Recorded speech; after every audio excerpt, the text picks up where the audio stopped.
Boa tarde a todos. Estamos começando a parte... Good afternoon, everyone. We are starting the substantial part of this event with presentations, keynote speakers, and panels. And I have the honor and pleasure of opening the first panel with Bertrand de la Chapelle, a brilliant person. It's an honor to have him with us. I was lucky enough to having met him a long time ago on internet meetings that we had around the world in 2002. Bernard has a huge expertise on the internet, and he is an extremely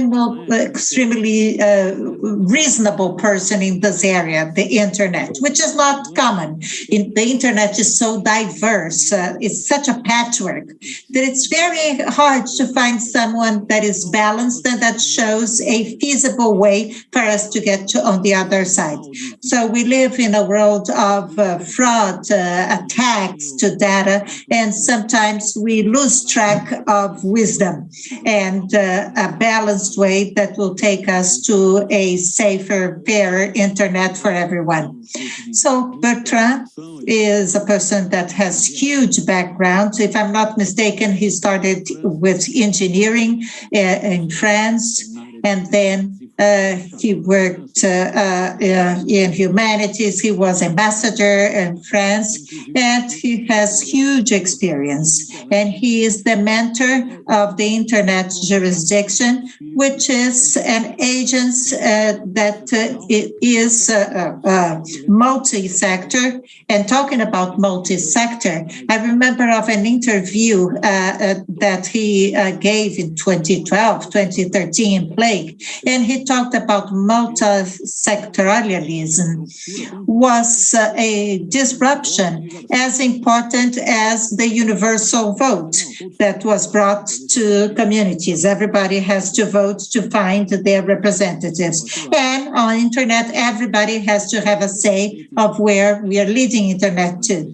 And especially in international jurisdiction, he has an initiative divided into three important flows. One, talking about data protection and how you can take care of the dissemination of data beyond frontiers. The other talks about more copyrights, and the other talks about domains, which is also an important area of the internet, because it is that situation. You know, there is an old saying that Mandig said, when you just have a hammer, everything looks like a nail. So everybody was just trying, to find quick solutions that in the end of the day brought more problems than solutions. And Bertrand is very wise. He says we should not try to find just quick fix solutions, because they can take us to a worse place of where we are today. So in the first talk, he's going to talk about data. We have to talk about data. They have a nice initiative called Data Sphere, how to approach data, because, it's multifaceted. You have personal data, you have country data, since the beginning of the internet with international rights, and you have individual rights. I can exchange data with a colleague that is going to the other side of the world, but countries have to protect their data, which are strategic for trade and industry and etc. So again, multifacets that have to be approached in a balanced way, and Bernard is going to shed light on how to address the data problem today on an economy data-driven that prevails on the internet today, and that we would like to be properly addressed so that we could all keep our protection to privacy, to rights, to our freedom, and to internet per se, and the principles that CG defended and that were also in the civil landmark and the data protection laws. So it is quite a joy to meet Bertrand again after, our internet meetings. As he said, we are colleagues in pipe, because every now and then we are going to take a puff, and then I'm going to turn to Bertrand to talk about the data scenario today and how we will find the way to be able to evolve without losing what we got and without increasing our threats and risks. Bertrand, it's all yours now. Thanks so much for accepting the invitation. Thank you. Thank you so much, Demi. Indeed, we go back a long time. And apart from being pipe smokers, we have participated in processes, as he mentioned, for almost 20 years now. And the evolution of the landscape is not very, very pleasant, actually, for people who have been involved that much, because some of the trends are, let's be honest, and I'll come back to that, a little bit worrisome. You said it's an honor to have me, but I would reciprocate. It's always an amazing pleasure to interact with people from CGI and NIC.br and friends in Brazil.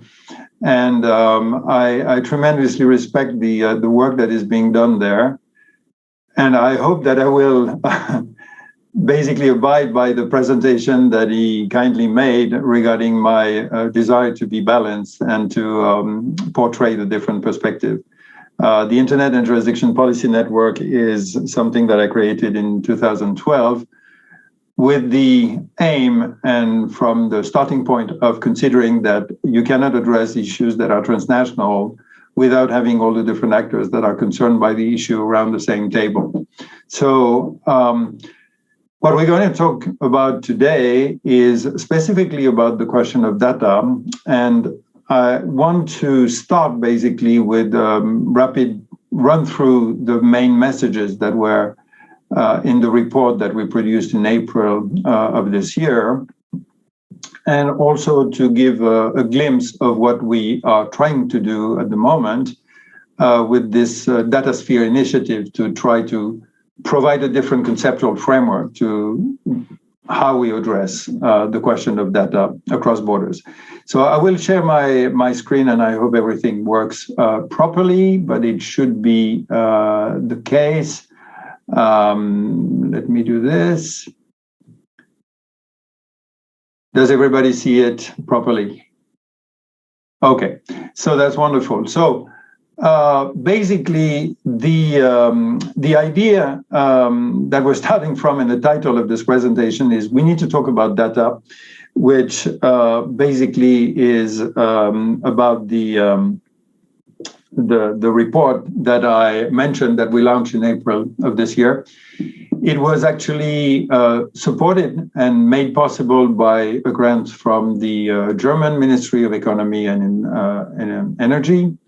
And it was presented at a conference that we co-organized with the Japanese Ministry of Economy, Trade, and Information, the METI. And the structure of the report is extremely simple. There's no way to do it more simply. The goal is to frame the debate between the free flow of data and data sovereignty, two expressions that are very polarized at the moment, and that basically lead to what I've sometimes described as people in trenches on each side that are lobbing grenades at each other behind a little bit too radical slogans. And so the structure is very simple. The report was organized around those 4 points. It is about data, about free flow of data, about data sovereignty and how to move forward. And in the final element, I will describe a little bit what we're doing around the data sphere, which is an exciting initiative that we're launching right now. So first part on data, because we cannot talk about something without exploring a little bit what it is. And so there are a few things, and one of the characteristics of the report is that it has nice graphics that we spent quite some time doing with a very nice designer from Asia. And there are four points on this issue of data itself. The first one is that when we are confronted with the unfamiliar, which is the case in everything we're talking about, we have a tendency to rely on analogies. And analogies are really good, and you have heard so many of them around data. Data is the new oil, data is the new power, that is the new water. new currency, whatever. The problem is that it helps us get to the familiar, but at the same time, although each of the different analogies provide useful insights, if you rely too literally on the analogies, you draw policy conclusions that can be extremely misguided. And we have to be very cautious when we use analogy, and I send a very strong warning, particularly regarding the overuse at the moment of the expression data is the new oil, and we can discuss that further. The second element when we talk about data is that it is multidimensional. Demi mentioned it. Yes, there is private data, personal data, but there is also an enormous amount of non-personal data. And in between, a lot of things that can be non-personal, but that can become personal and vice versa. And what is important is that not only is the data production growing tremendously at speeds that are unprecedented, there are also many, many ways to classify data.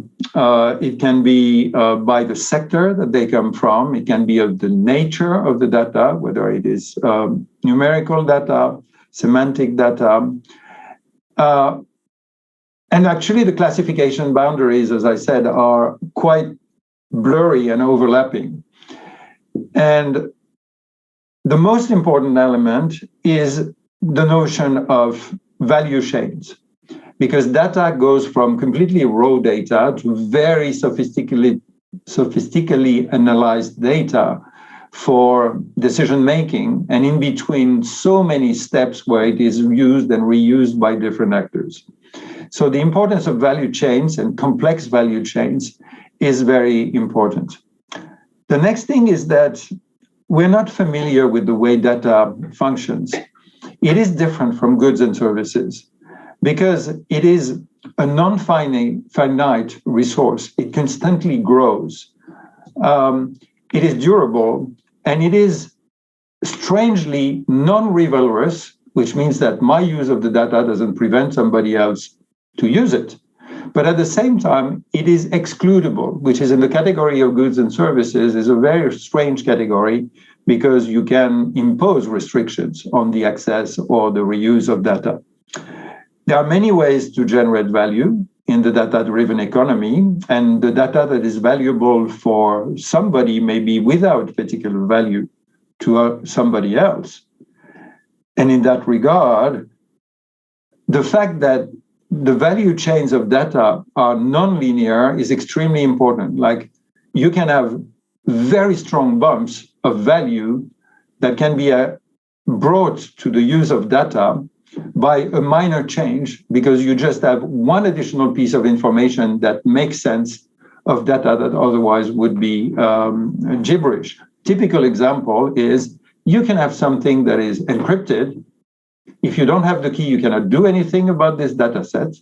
But if you have just the key to decrypt, suddenly the data brings its whole value. And finally, in the unusual properties, there are many, many externalities, as we say in economy, and they can be positive or negative. You can have the use of data in one particular sector, and the improvements that it brings to that sector actually have very positive effects somewhere else. But on the other hand, as we see about the whole debate regarding the impact of social media on democracies, for instance, just the change in an algorithm can have societal impacts and externalities on the fabric of society itself. Finally, sorry, I'm moving too fast. There's a final element which is extremely important, which is that there is an enormous focus at the moment on the location of the storage and the processing of data. And it is important to highlight that it is not only what matters. Of course, it may matter, but it is only one part of the picture. And actually, who collects or processes data, from whom and for whom, is almost, if not more relevant, as is the question of the purpose and the use of the data. Because the same data can be used for very positive reasons, collected for very positive reasons, but also used for very nefarious situations. The Cambridge Analytica scandal was a perfect illustration of that. So that is the first part regarding data itself. We need to understand that data functions differently from goods and services. Now, the second question is, if you look at the notion of free flow of data, we have likewise a certain number of important elements. The first one is that the expression free flow of data has a huge shadow above it that is related to the free trade debate. And the picture here illustrates the balance between the debate between free trade and fair trade. And historically, free trade is advocated to maximize the wealth of nations. But even if it is a concept that seems very natural, we still need pretty complex frameworks to reduce the barriers to trade, because the starting point is not the free flow of goods and services.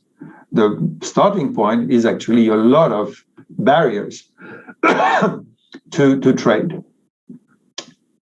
The other element regarding the free trade debate is that there are global value chains that across the world trigger strong interdependencies. This is true for trade, and it is extremely true for data as well.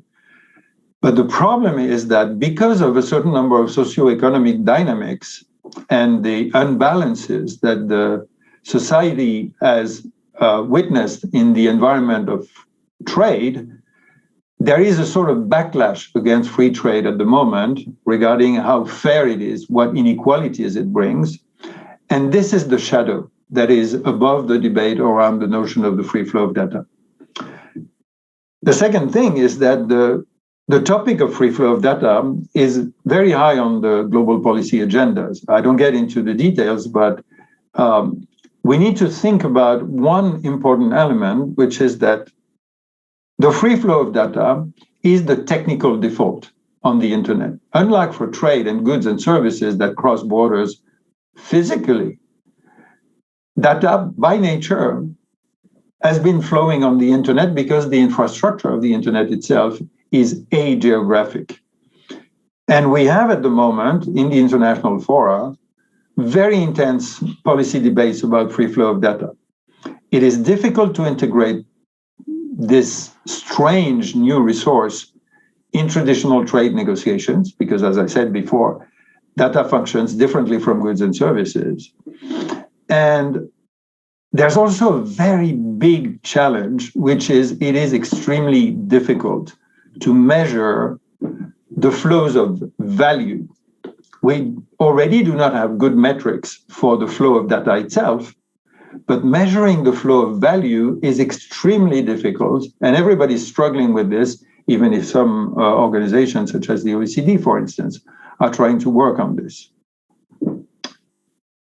In that regard, we have the shadow of the free trade debate. We have international discussions, and you know that this is present in the WTO, in the OECD, and in many other fora.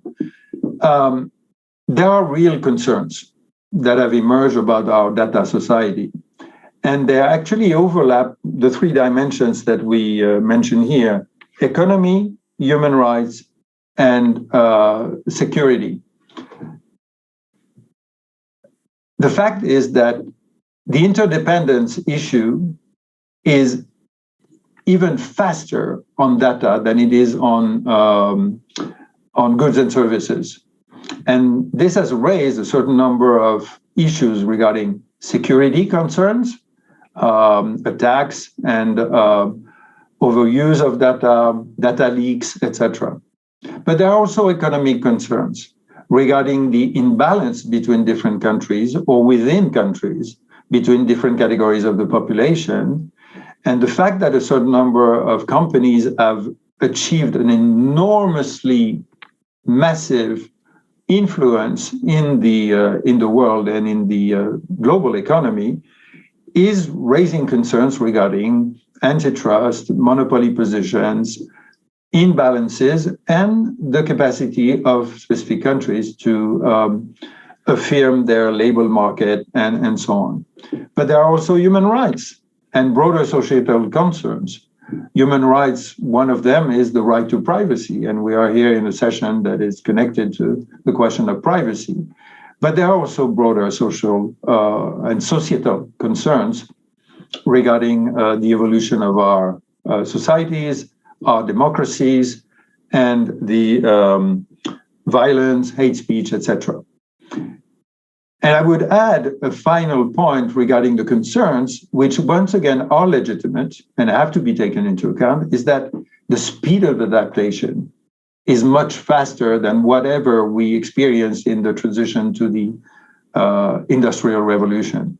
So the speed of adaptation is a concern in itself because it is extremely hard for regulatory environments to catch up with the changes and the technical evolution.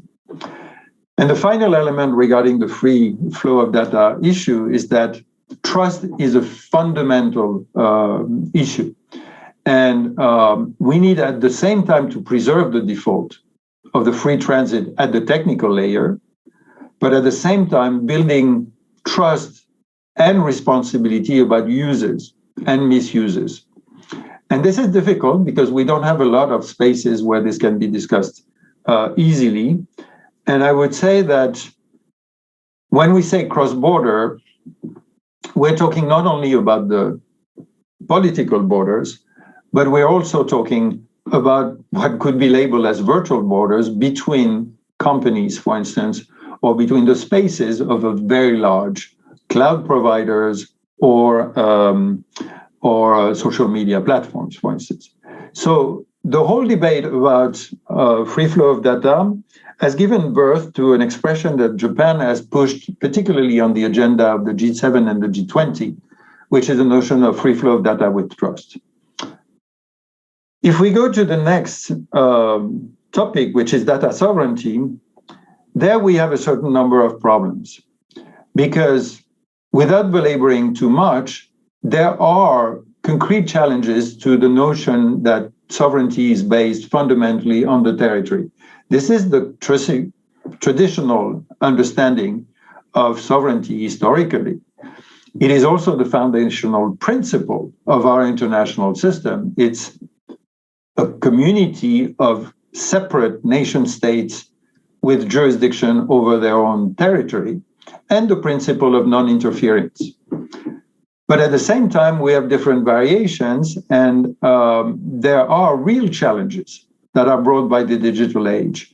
And the reason why we put a picture with a telescope is because the analogy is that just like the telescope by Galileo produced the change basically between the Ptolemaic astronomic system and the Copernican system, I strongly believe that the internet and the data economy is putting a similar challenge to the traditional intergovernmental, territorially based system of sovereignties. And the problem is that there is at the moment, and that's the second point, a presentation of this concept of data sovereignty as a sort of panacea to solve all the different concerns that I had before. And it is a multifaceted notion that is explained and perceived in very different and sometimes conflicting ways by different types of actors. It's basically, and it's understandable, a reaction by states to a sense of loss of control. We have a cloud of related concepts. It can be data sovereignty, strategic independence, it can be digital sovereignty. A lot of words are coming around this, but what is important is that under this umbrella of data sovereignty, there are many objectives that the different political entities want to address. And interestingly enough, the concept of data sovereignty is even used sometimes by the operators of cloud themselves to explain that they will leave their users with a form of sovereignty. And there is a notion that is emerging, which is digital self-determination, which is pushed, for instance, by Switzerland, which shows that the concept of sovereignty is moving. Just like I said, there are virtual territories, the concept of sovereignty in the digital age needs to be exercised in a different way. And data sovereignty means very different things for different people. The problem, and that's the third point, is that there are a lot of implementation pitfalls in the concept of data sovereignty. You have a diversified arsenal of data sovereignty measures. I won't get into the details, but it's in the report. And as always, the devil of implementation is always in the details, because you can have a measure that on paper looks good, but that has a lot of unintended consequences. And jokingly in the report, we say unintended consequences are to be anticipated in a certain way. The way we address the problem at the moment, we don't know what the consequences will be, but there will be consequences that we don't really anticipate right now. And more importantly, if measures about data sovereignty are generalized, and if everybody adopts it or adopts them around the world, then there are systemic impact. It's a little bit, sorry to be pedantic, but it's a little bit like the Kantian imperative of what would happen if what you envisage to do were done by everybody else. Would that be a good thing or not? So there is a form of responsibility in the exercise of sovereignty dealing with data that needs to take into account the impact that any national measure, especially if it is extraterritorial, has on other actors. And finally, in that regard, we have to deal structurally with multiple jurisdictions, because data has usually a plurality of territorial nexus, be it where it's collected, where it's used, who processes it. And that means a huge overlap of applicable rules. And we need to think about not only the rights of states, but also the responsibilities of states. And in a certain way, we should put forward a question of responsible sovereignty, responsible self-organization. And fundamentally, the question is who sets the rules? And I should have mentioned before that we are in a situation of normative plurality, because not only the states, but also massive platforms are also having an influence in setting the rules. So in that context, you have two concepts. The free flow of data goes with a certain number of legitimate concerns. And on the other hand, the notion of data sovereignty tries to address those concerns, but in a way that is so generic and with so many implementation pitfalls that this is not a very comfortable situation, and it's even a dangerous one, to be frank.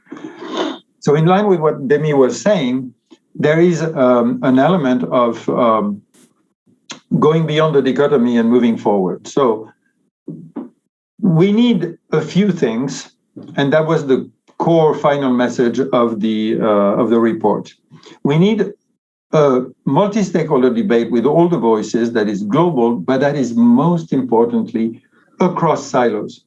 Because at the moment, all the different issues about data are addressed in different spaces with different angles and different types of stakeholders. The second thing is we need a more nuanced discussion, and we need to define common objectives. We need to really socialize that it is a complex issue. And for people who are familiar with the scientific field of complex dynamic systems, the architecture of data, and I will come to it, the data sphere, is basically a complex dynamic system. Caution is extremely needed, and we need common objectives to guide efforts. And one of the key common objectives is not only to address the concrete issues, but also to have the goal of maximizing the social and economic value creation and to properly define the distribution of responsibility. So a global debate, a nuanced discussion and common objectives, and most importantly, we need innovation. Interestingly enough, when we presented the report with Japan, there was, at the same time, and it was intended, another report by Japan on the notion of governance innovation. And so we have this general idea that we need innovations in technical solutions, in normative frameworks and concepts, so that we have interactions between silos, we have experimentation to move forward.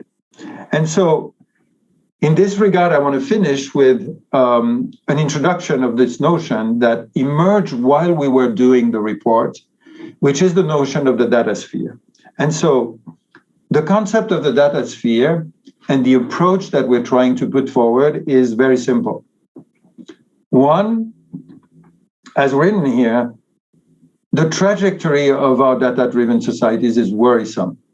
The problems that we encounter, they're not new. They've been social problems for a long time. They're just amplified by the digital transition.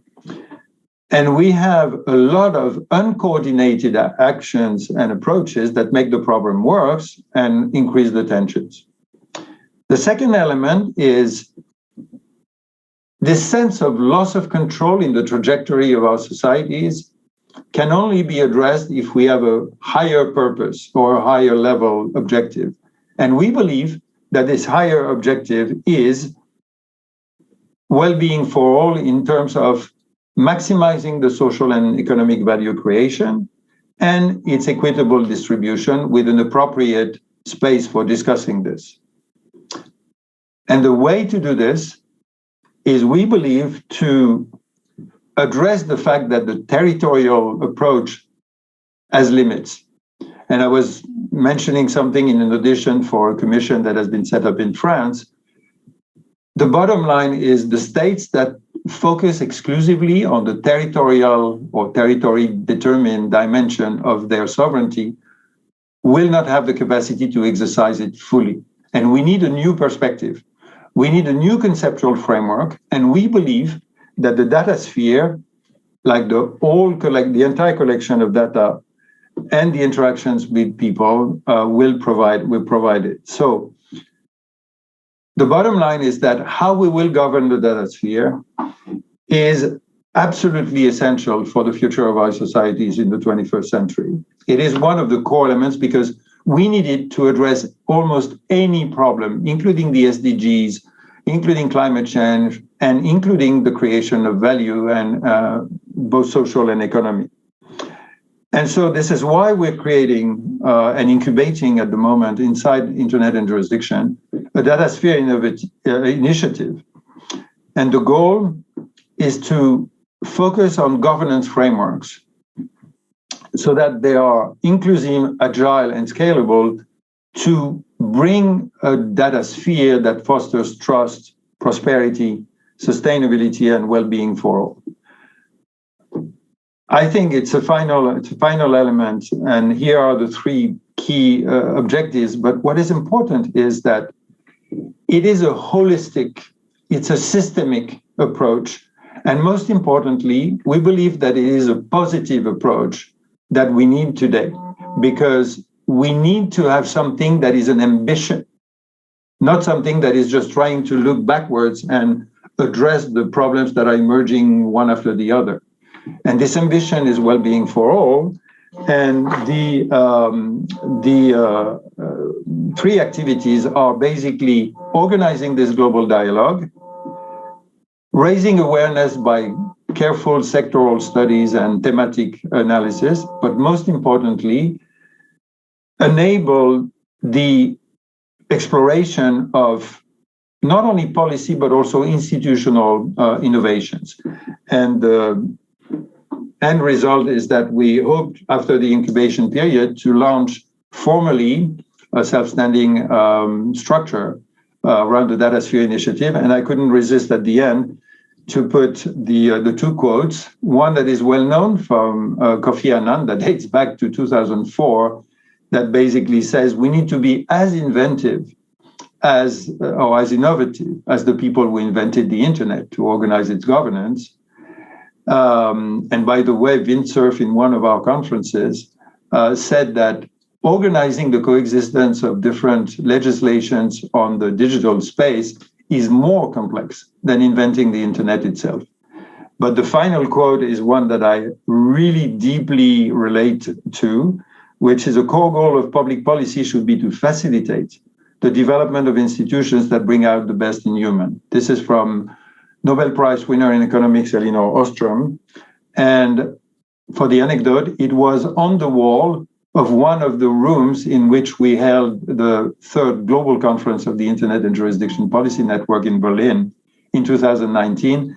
And I think it fits remarkably with what we've been trying to do, and particularly in the Datasphere Initiative. And so if you want more information and be kept abreast of the work, there's a preliminary website, which is thedatasphere.org, where you can find more information. Voila.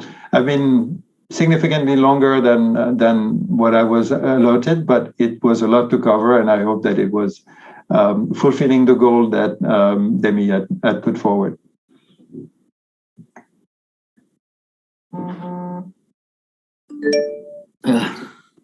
Excellent presentation. Before, eu vou voltar ao português, sorry. I'm going to go back to Portuguese just to keep, coherence with the forum. So I think this is a very broad and complex discussion. So I'm going to start with some questions for you, Bertrand, while we wait for other questions from the audience. The first one is, I think that this discussion is lacking a clearer taxonomy. Obviously, international frontiers, as you very well said, were passed at the time of the telephone, the telegram, and other emails, and etc. So certainly, the individual information has already crossed frontiers a long time ago. And that perhaps is not news. The scale of the internet is a bit new, but internet brings something more, which is platforms or walled gardens, so to speak, that use it to prosper, which is not like what has happened with telephones and emails. So when we say there are geographic limitations of rights and duties, what is the limit of this? I'll give you an example. When we talk about messaging, I think that privacy protection has to be entire. I don't want a letter, a printed letter of mine, to be read by someone from the post office. And I don't want my telephone call to be intercepted by anyone, except if there is a court order. But these are messages between individuals. And then I don't think frontiers matter. I think I have the right to message anyone under my discretion everywhere. But when you go to the realm of broadcasting or communication from one to many, and community is a more diffuse definition, you have a higher risk. You can be invading spheres that are not yours, and you can be subject to monitoring or non-monitoring. It's different from a personal email of mine and, I don't know, posting a poster in the middle of a square. So what I think our discussion is lacking, and I think that you would certainly be a person that would be right to answer that, would be to have a taxonomy that could rank data. What is personal data that should be private? What is non-personal data that can be monitored or investigated? What are public data? What are data that are of public interest? So in the internet jurisdiction, for instance, we had the pandemic, we had COVID-19, and we are talking about data. So what data should we monitor because they are of public health, and what data should be protected? So it's a very broad discussion, but I think we should have some kind of taxonomy. And I said that before. The internet is not what was created in the past. Internet was to be unique, universal, reaching everyone. But this is not what happens in the constructions that we had on top of the internet, which can be good or bad. subject to national laws or not. So we leave this uniform, plain, free and broad region of the internet, and we go into controversies where there are risks and threats, and perhaps situations in which governments have to have some kind of regulation. So my first question to you, while we wait for the contribution of our participants, is the following. If you think that this taxonomy that could separate specific areas would help us not to be in a situation in which definitions are very difficult. And then if it is a broad area, it's very easy to have counter arguments. I am in favor, for instance, that emails are something that you cannot violate. But the email comes from the original construct of the internet. You don't have a platform that is specific of email. It does not depend on constructs on the internet. It's almost inherent to the internet. But when you're talking about social media, you're talking about a completely different environment. And when you talk about data location, this is also very fluid. What is the cloud? Where are national data? Perhaps national data are not nationally located. So it's so complicated, and I certainly believe this initiative is most welcome to try to order things. So, but first question about taxonomy then, and if you can split into bundles and layers. The internet, I don't know, is made in layers. Why not have data sphere in layers?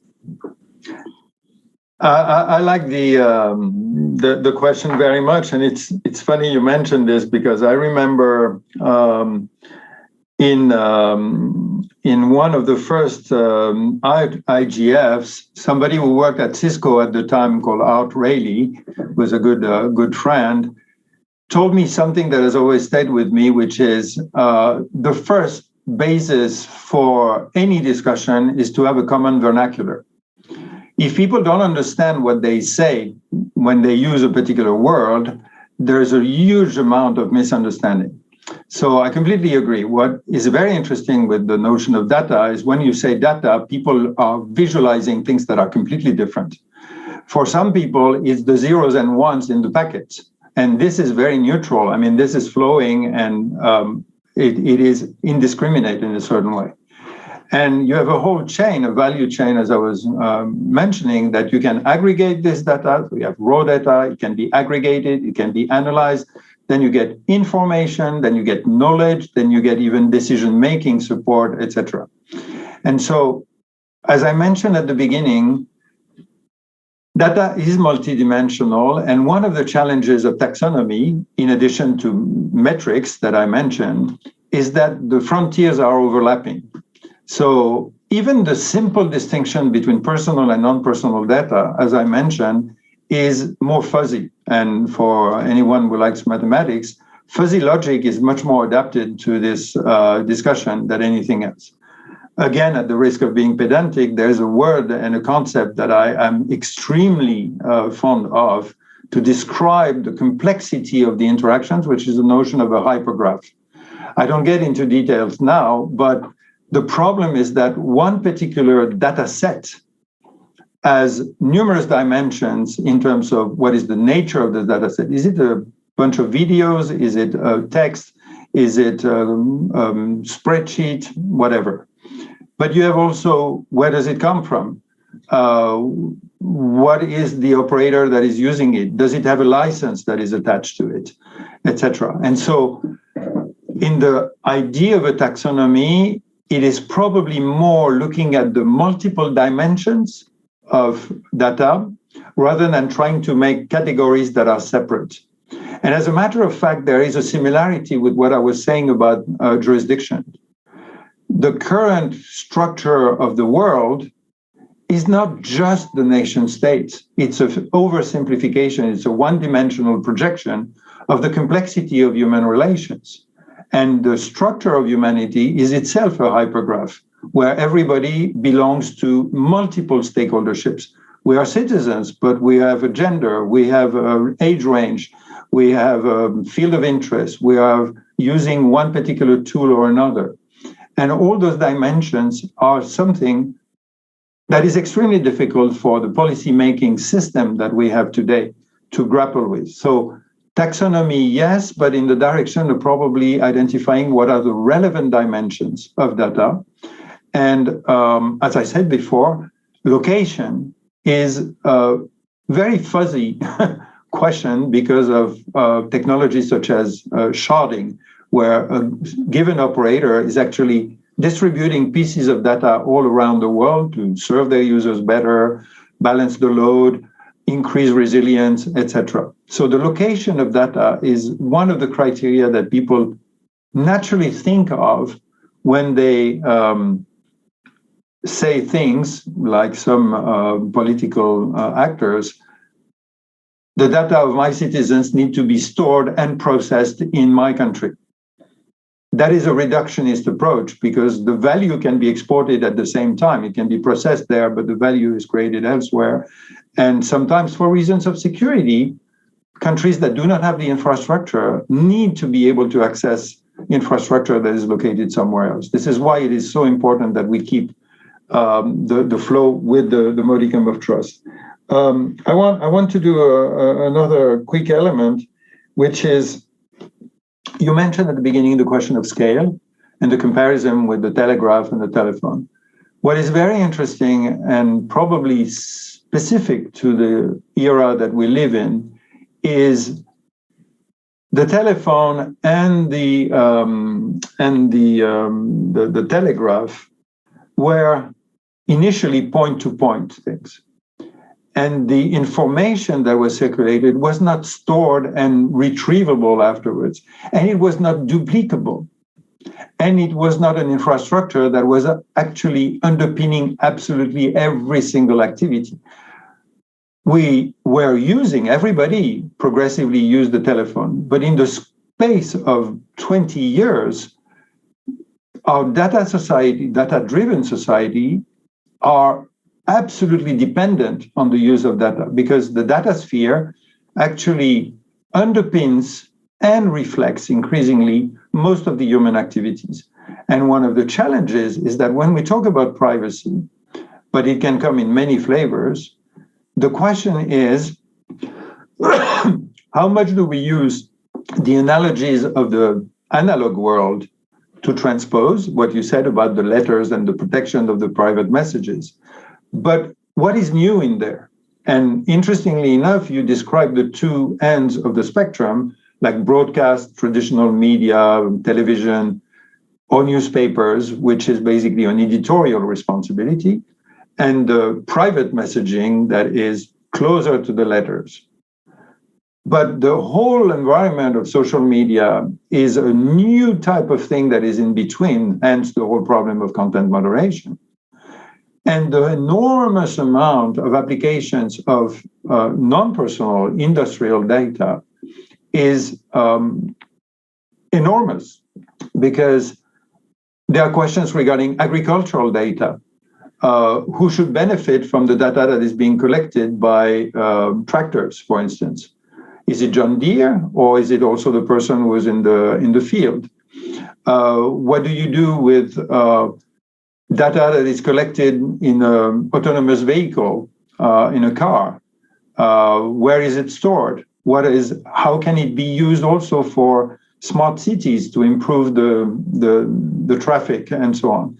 So one element to finish on the thing is that, again, the analogies are very useful to say that's how we did it in the past. And to a certain extent, it remains an inspiration. But there are things that are new, and particularly the fact that this is a new type of good that is replicable at no cost, that can be reused by a lot of actors without depleting the resources, etc., is something that we have not yet grappled, and we need to understand the consequences. So understanding and dealing with this in terms of complex system dynamics is one of the key challenges, and we hope that the concept of the data sphere will bring a sort of overarching perspective to a lot of different issues. Muito bem. Muito obrigado pela resposta. Eu acho que Thanks for your answer, and I agree. This is exactly the point. How we can travel such complicated world. I agree that analogies of the past preserve technologies of the past, but I would like to preserve my privacy and my rights, the right to privacy, even it's possible to duplicate, and if it's possible to store, I would like this right to be preserved, although I know that it can be duplicated at zero cost. But anyway, I'm going to ask you some questions now from the audience. I will try to continue to ask them in Portuguese. Some are in Portuguese, some are in English. If there is something complicated that is lost in translation, I'm going to ask Isadora to repeat the question in English. If you understand my translation, that's it, okay? So the first comes from Evaldo, that is a professor from the University of São Paulo. It's not a question. He says, we are used to hear that data is the new oil. How about a new analogy saying data is the new nuclear waste? And in the sense that personal data, as in any nuclear process, are stored somewhere, and it's impossible to keep them kept forever. They will leak at some point. So that is just a warning, his warning, I suppose, that even if we swear, that we are going to keep data, they will leak. And the analogy then is a leakage of nuclear waste. And I'm going to ask the second question, and then Bertrand, you can answer both. The second is in the line of data sphere. It comes from Marcos, and it says, how can you affect the principle of non-interference in the sovereignty of a state if a nation wants to have a global reach in what they do? And I think, Bertrand, you talked about that. So we have to think about what would happen if the other nations try to do what I'm trying to do. Would I be happy or sad about that?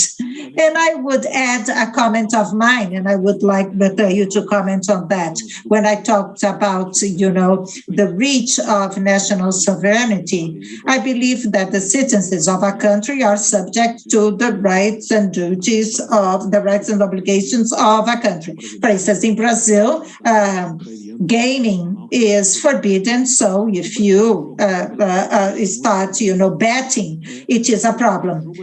Now, perhaps in another country, betting is allowed. And the internet is, a place without borders where sovereignty of a country ends in another. So if Brazil says a Brazilian citizen is betting, you can say, well, you are breaking the law because you're betting. But then the person says, well, but if I were in the United States and in Las Vegas betting, I wouldn't be breaking the law. So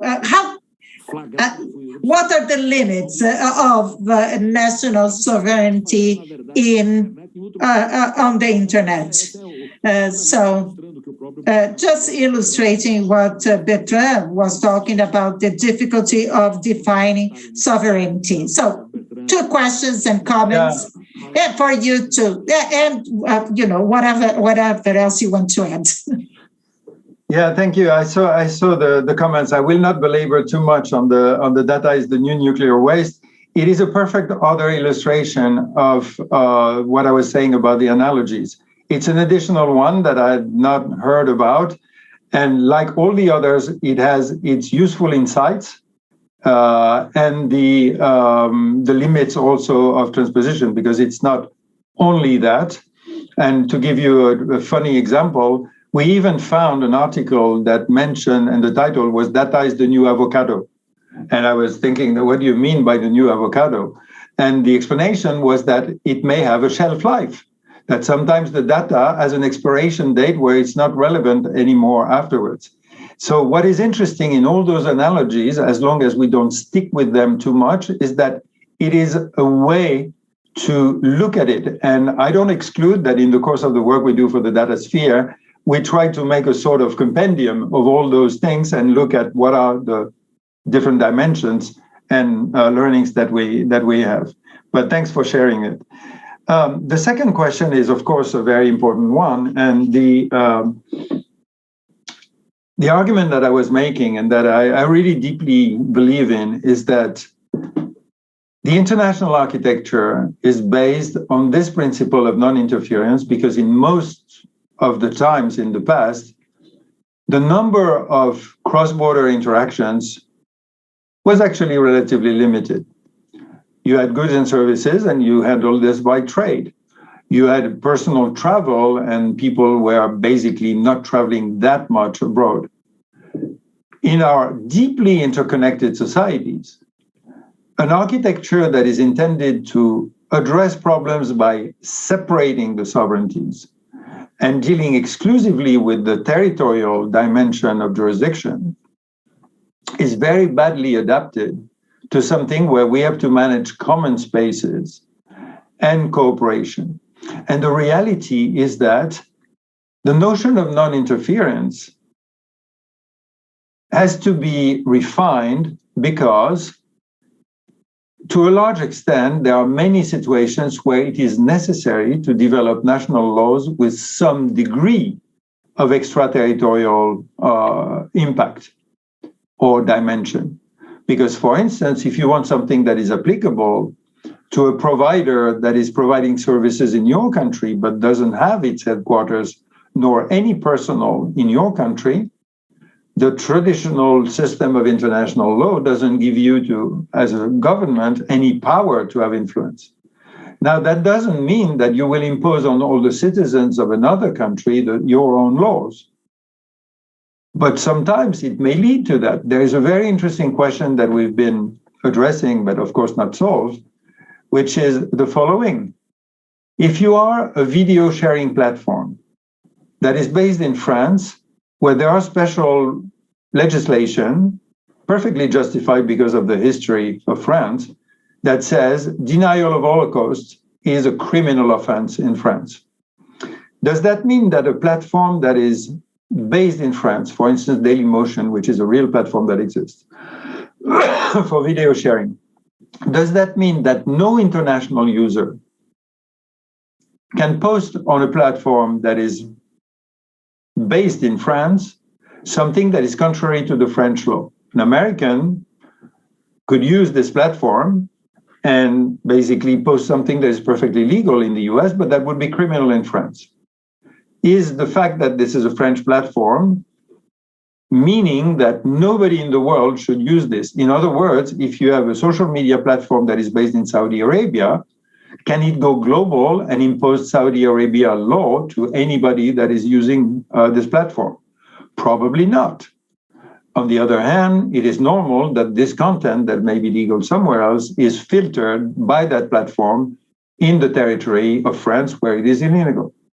But does that mean that no such content should be stored on a server that is based in France, even if the company is taking all the measures so that this content is not accessible in France?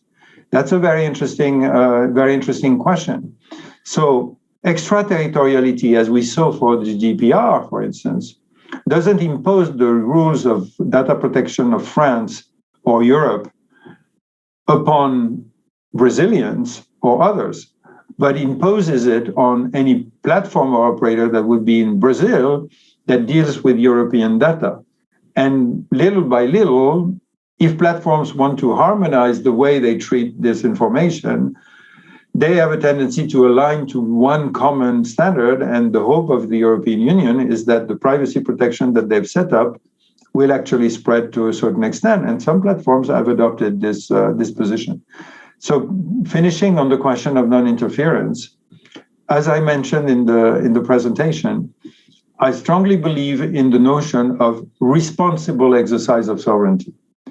There are situations where it is absolutely legitimate for legislation at the national level to actually have an extraterritorial dimension, but according to the Kantian principle of categoric imperative, You need to take into account this, which allows me to bridge, actually, if you don't mind, one question that was lower and that addressed the question of what are the international organizations where this should be addressed. One thing that needs to be avoided at all costs is the battle of institutions that will try to say, this is my topic and it is not yours. Each of them has a particular angle that needs to be taken into account in the picture. And so this is why in the DataSphere initiative and in the work of INJ in general, we always include the secretariats of international organizations in the discussions that we hold. They're not just observers, they're full stakeholders among the 6 categories that we have. And in the DataSphere initiative, it is absolutely critical that we engage the WTO, and we already do, the WTO, the OECD, it can be the Council of Europe because of the privacy legislation, the European Commission, the UN Commission for Latin America and the Caribbean, the African Union, in addition to governments. The G7 is a structure that is not a formal international organization, but it edicts a certain number of approaches and rules. There's a need for coordination, and when we talk about bridging silos, that's the way to bridge silos. The goal is to bring all the different actors. I didn't even mention the World Bank, but the World Bank regarding development has a keen interest in how data is going to be used for development. The United Nations is dealing with this in a lot of its programs around the SDGs.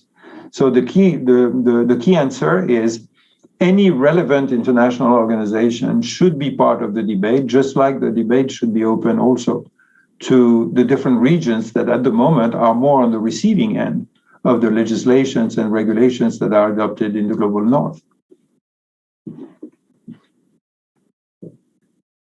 Muito bom. Eu faria comentário pessoal.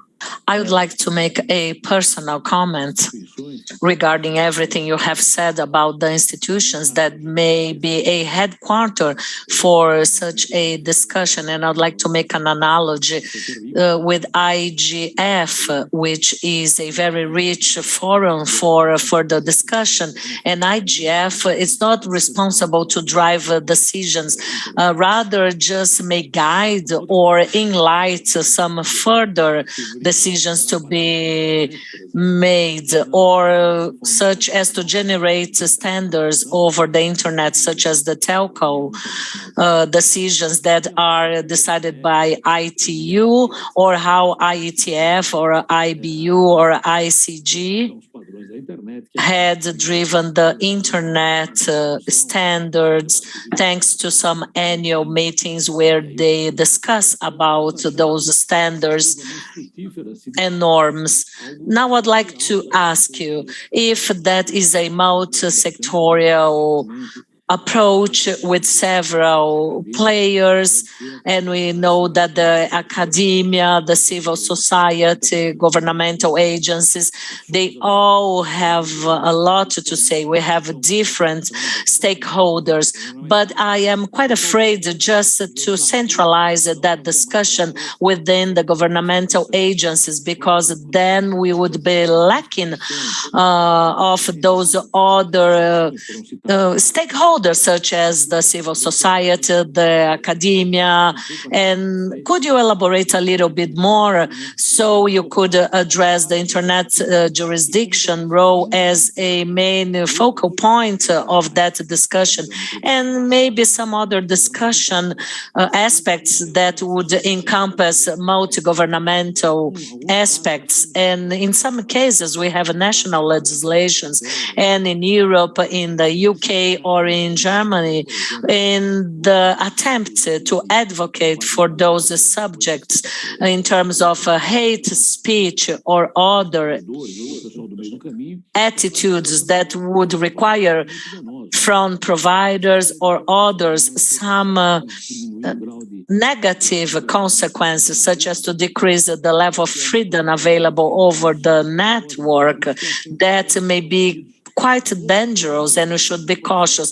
That's why I believe that all stakeholders should be heard, technical field, the academy, to reach a certain level of harmony and still along those lines, what is the likelihood to reach some level of harmony, as we are dealing here with different level of cultures, we are dealing with different nations, different people, citizens, which may sound as quite reasonable in one state and may not be so reasonable somewhere else. How to reach that minimum denominator that could be acceptable by all, something that could be like a soft law, sort of speaking, something that could be rather conceptual law. What I lack is that,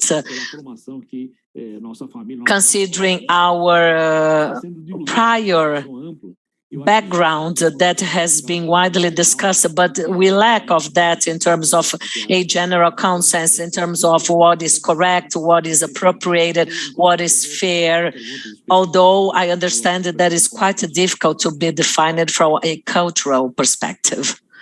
Well, thank you. Thanks for the very appropriate question. I cannot hope to give in a few minutes of answer the solution to what is the core problem. Let me just provide a few elements speaking from what you're saying. First of all, I have been converted to the multi-stakeholder approach, whatever we name it, which is, whatever the name, the fundamental element is the right of any person or entity to participate in an appropriate manner in the governance processes that deal with the issues that they are impacted by or that they impact. I think that's the overarching question. And you were making the reference to my comment about the change and the bet that was to believe in universal suffrage. It was completely unconscionable at the time to believe that non-educated people could have a say in the electoral process. With all the limitations, it worked quite well, and at least better than autocracies in general. I think for the multi-stakeholder approach, under the definition that I was giving, it's a little bit the same. It is a very strange bet, because normally there's this tendency to think that it is just the province of states. The fact is that in the 10 years, almost 10 years that we've been, that I've been running Internet and Jurisdiction Policy Network, I know that it works. I know that it works to put people around the table because they do progress. It takes time, which is normal. It raises very important questions of how can you be both inclusive and having processes that are manageable? Because being inclusive doesn't mean that the doors are open to absolutely anybody at any time. There are moments where you need to collect as much information as possible on a topic. And then there are moments where you need to distill this information, negotiate potential frameworks, and have them validated, maybe by a limited number of actors. We are pushing, in general, the notion of policy standards. And there are many things that can be inspiring in terms of bringing a group of actors to elaborate what is the distributions of rights and responsibilities between the different actors. I believe that the tool of pure, that's personal, but I believe that the tool of pure regulation is reaching limits, because in many cases, the implementation of the regulation will require the cooperation in the digital space of the major private operators. And if you need them in the implementation, you will need to have them in the drafting of what the solution is. And so it's a little bit of a play on words, but you remember that before the INA function in ICANN was made independent from the NTIA in the US, there was this affirmation of commitment, which I found was a very interesting formulation. And I strongly believe that we need a new type of international, or I would say rather a new type of transnational instrument that I personally call mutual affirmation of commitments, i.e. there are framework, a little bit like framework conventions, where the different actors, civil society, governments, of course, civil society and private entities, define what is the distribution of responsibilities between them to address a problem. And I want to make a bridge to one of the questions that was in the chat regarding how to fight. What was the element? The fight about criminal activities and basically yes, punishment of offenses across borders. We have a problem in common, which is that transnational is the new normal. And what I was talking about earlier of the difference between a situation when you can work with very nicely separated governments and moving to an environment where transnational is the new normal and you need structures to address this, and you need to do it in a multi-stakeholder manner, there is an institutional vacuum. And I think we're reaching a phase where the awareness of the need for institutional innovation is becoming clear. We need new formats for interactions and for coordination, not for regulating at the global level, but to develop those frameworks of coexistence and cooperation. And I want to address one point that you, in that regard, that you mentioned, which is, are we aiming collectively at harmonization, at a common minimum standard, etc.?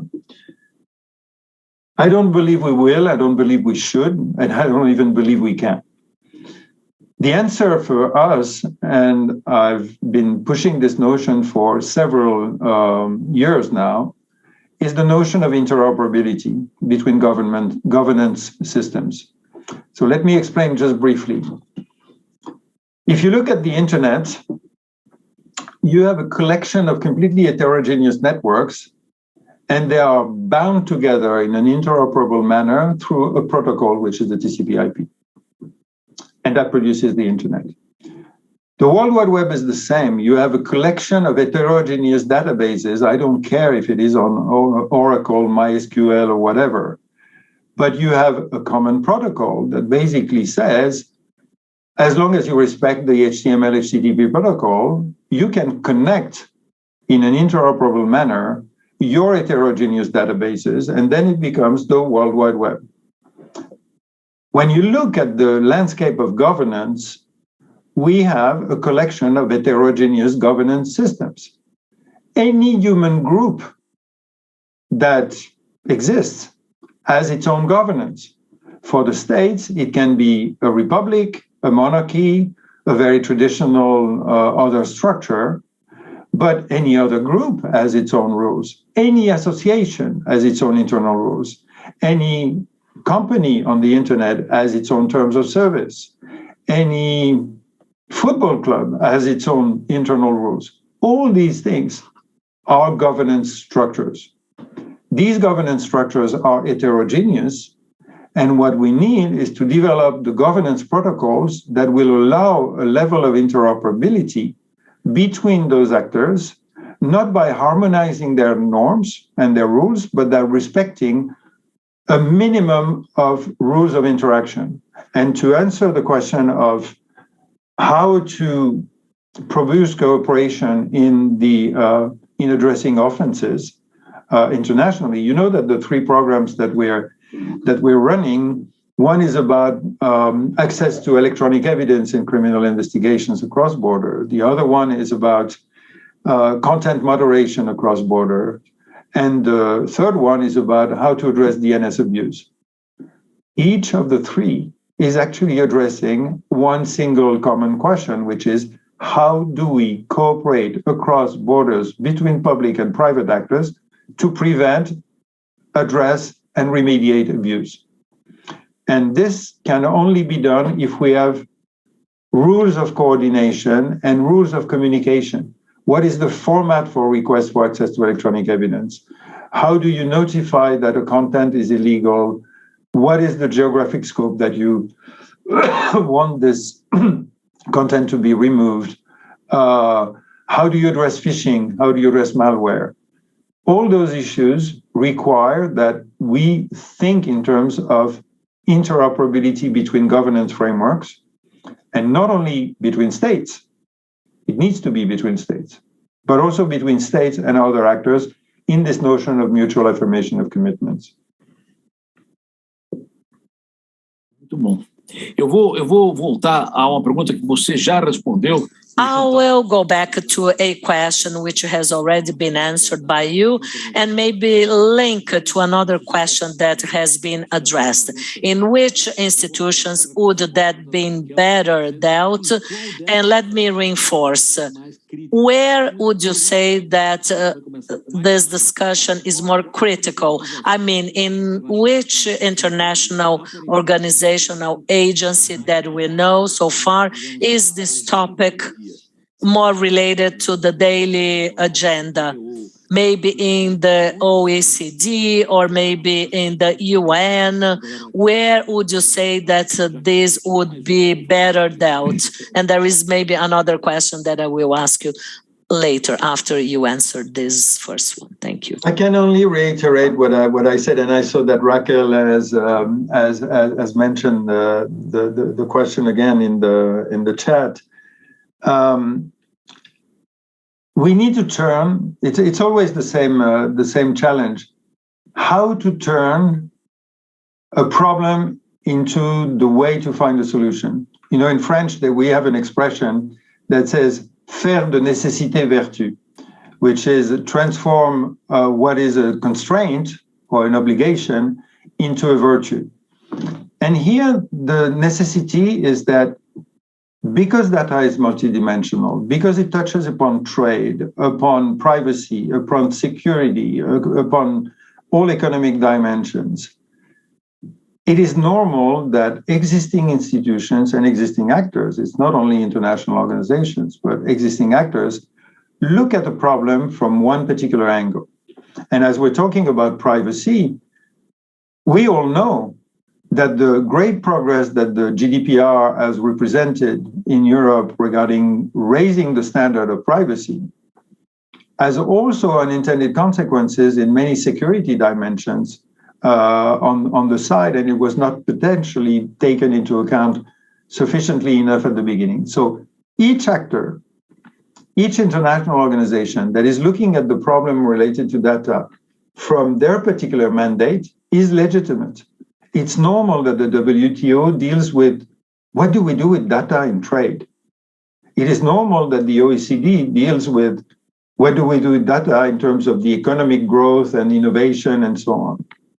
What becomes interesting, though, is because of the interconnection between the different dimensions, even the OECD is now addressing the question of access to user data in criminal investigations. So what should be the message? This is not your remit and you shouldn't do it? Or, oh, now that you've picked it, let's put in the OECD the whole solution for criminal investigations? No. They need to be around the table so that the interconnection between the different problems are addressed. And on a case-by-case basis, maybe only some of them will be relevant. Or maybe the collective dialogue that we're trying to foster will allow to distribute some responsibilities. So maybe somebody will take the lead on one thing, but associate the others. And something comes to mind as we're speaking. You may remember, Demi, that in the World Summit on the Information Society, it was mainly organized at the time in 2003-05 jointly by UNESCO and the ITU within the UN system.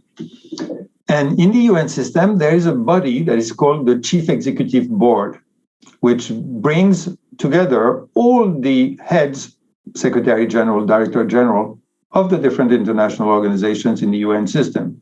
And I think there is a connection also with the other organizations like Bretton Woods and others from time to time. What was very interesting is that this Chief Executive Board has a format that says, on special issues, it's one or two of the organizations that basically become the chairs of the chief executive board in a new composition. It's the same people. But when it deals with one particular topic, it can be on labor issues, maybe it's the ILO that will take the lead. And for the World Summit on the Information Society, there was this format that was called UNGIS. And it was nothing else than the chief executive board, but under the joint leadership at the time of UNESCO and ITU. So when we're talking about the coordination between international organizations, maybe on a topic-by-topic basis, one entity would take the lead and another one be just part of the working group that is dealing with that. Coordination is the key. And in terms of access to electronic evidence, for instance, we had a discussion no later than this morning with UNODC, which is based in Vienna. But there's another entity in New York called CTED that deals with terrorism. So you have the ones in Vienna that deals with criminal organizations for drug trafficking and so on, and the other ones would deal with terrorism. They work together and they distribute the responsibilities on a topic-by-topic basis. And I think that I could not emphasize enough the need for not getting in a battle of who is going to be the one that deals with this topic, because it is a cross-silo topic. And it is one of the major challenges. And one of the hopes is that, as we've experienced in the past 10 years, the fact that Internet and jurisdiction, and particularly now the Datasphere Initiative, is something that is neither a government nor an international organization nor a private sector or other, we have a form of neutral capacity to tell people, well, we're just a convener. Let's get around the table and then you will distribute the responsibilities. So that's what we hope to do. And that's why talking about the data sphere is showing that it touches upon trade, privacy, criminal justice, and so on. But it's all of these topics seen from a more systemic approach. And then we can discuss what are the subtopics that need to be addressed and who is relevant in those texts. But this change of perspective, this sort of conceptual framework, is I see something that people have an appetite for. We see the reaction of people that, and I will not name the country just to finish. We had a very good interaction with somebody at a good level in one governmental ministry. And one of the people who was working with this interlocutor was a director. After a presentation of the Datasphere Initiative, basically said, it is wonderful because you can do things we cannot do. Because we have so many things that have to be done on a daily basis that is extremely difficult to step back. And it is great that there is something that allows us to think in a broader term. So we're trying to frame, and as the report was saying, it's reframing the problem and providing a new conceptual framework. But cooperation is the name of the game. Muito bem. Nós estamos chegando perto do final já da. Very well then, we are getting close to the end of the presentation, so I'm going to ask question 8 from Carolina, that I think will enable Bertrand to close his presentation with his final comments and also his recommendations for next steps. And my recommendation is go to the site of the Internet jurisdiction and download the reports and texts that are very, very useful. So this is my recommendation. Don't forget to go to the Internet jurisdiction site because you have wonderful material there. But anyway, let's go to Carolina's question. So let's say that we'll try to balance the free flow of data and the right to exercise sovereignty. Can we do that in a neutral way, since there is a mismatch between the powerful North and the South. And that has to do with technologies, with platforms that are based somewhere and not other places. So I think that it has to do with what you said, but of the interaction of nations. But do you think we can do that in an equanimous way? Because you're talking about different realities, economic, political, and social. So I would like you to make your final comments on this after this excellent lecture of yours today.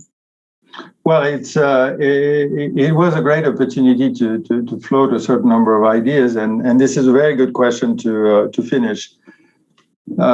Quick remark on this. One, I now have a systematic effort whenever I see people using in presentations or in questions the word to balance, to not correct, but to highlight that when we use balance, words matter, and we very often believe that there is something that has to be paid to get more of something by having less of another. And the notion and the typical debate is, how do you balance privacy and security? I'm sorry, there are many, many, many situations where they both go hand in hand. And you can increase privacy and increase security at the same time. Not always. But in many cases, we favor the term, how do we reconcile competing objectives? And reconciling competing objectives is exactly what is there. We want the free flow of data because, as I mentioned, let me reformulate. We want actually the maximum opportunities for the sharing of data when it creates more social and economic value. And in that regard, I insist always on the social and economic dimension, because in many cases, people focus only on the economic value creation. It goes for copyright, it goes for privacy, it goes for the control and the licensing of access to data, etc. But in many cases, the question of maximizing the social and economic value, in several cases, it can go both. And sometimes you have to balance social and economic value, because if you want more social value, you have a little bit less economic value. But let me remind everybody in that regard that in the early years, when people were proposing the creation of public libraries, the publishers, the book publishers, were adamantly opposed to this notion because they thought that nobody would buy books. The actual result was that everybody became more literate and that the number of books has skyrocketed. So there are many situations where private data can be shared for public interest users, for governments or other associations. And likewise, there are many situations where public data can be used for developing private applications. So I always try to insist on the notion that it's not always just balancing, it is reconciling. That being said, the question of the situation between the global north and the global south, and here we need to be a little bit also go a little bit deeper, because even within the global north, a lot of the concerns that I was mentioning earlier are felt by, for instance, European countries vis-a-vis the dominant position of most American-based platforms. And I don't even put in the landscape the question of the emergence of China. But what is true is that one of the key challenges is that the dynamics of the digital economy have a tendency to increase inequalities in distribution of wealth. And second, that because of the position of the operators, particularly in the US, but also in China now, because of the normative power of a region like the European Union, a lot of actors in the global south are actually under the feeling that they have no control on their future in that regard. And this is why there is a need to, one, have the voices of those regions early in the processes, in the dialogues that we're talking about. And in the context of the Datasphere Initiative, we are just starting, we started last week, a massive effort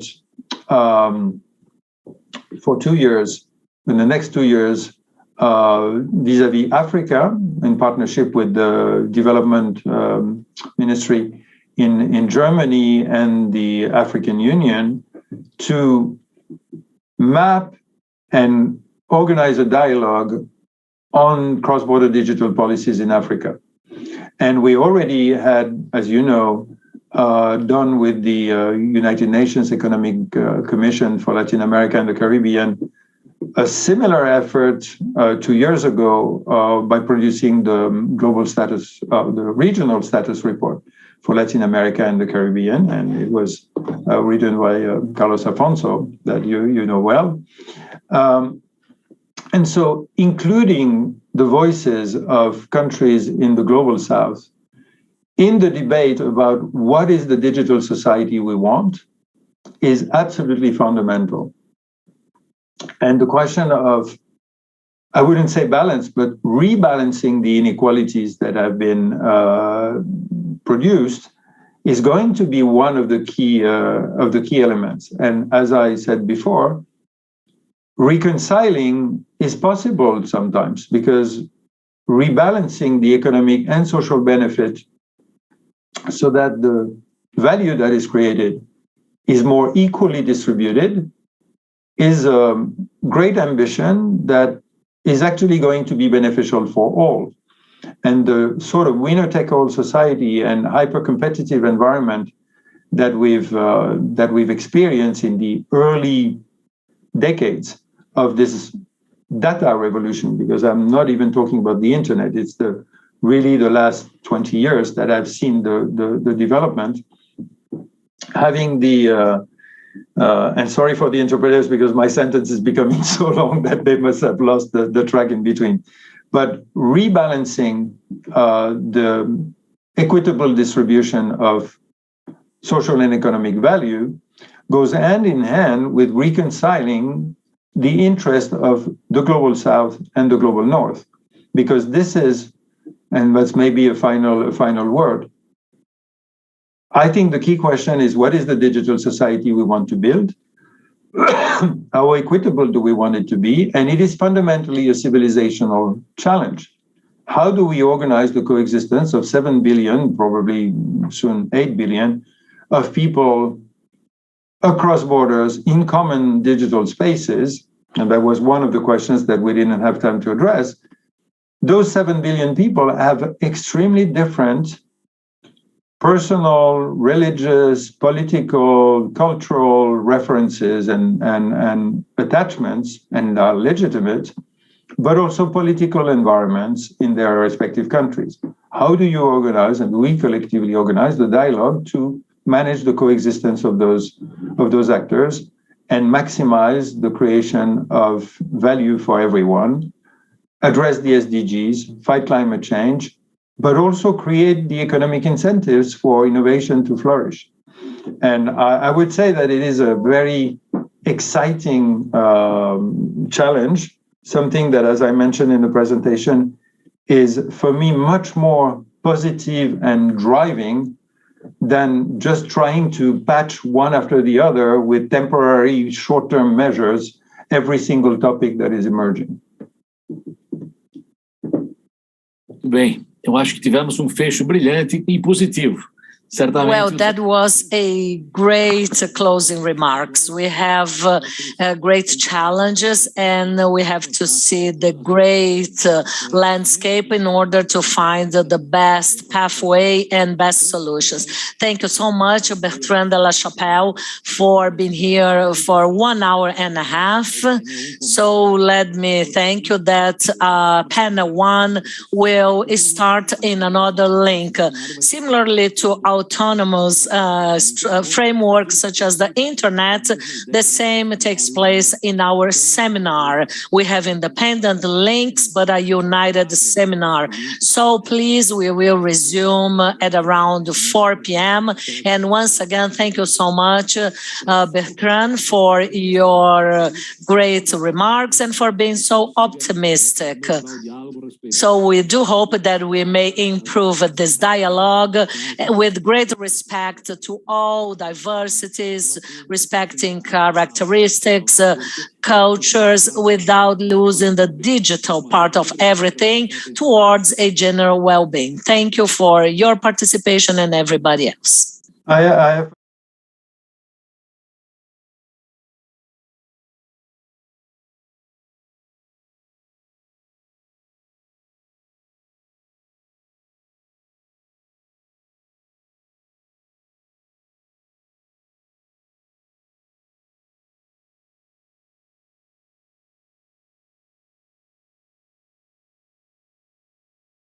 Isabel to put the correct address for Datasphere in the iTunes, YouTube.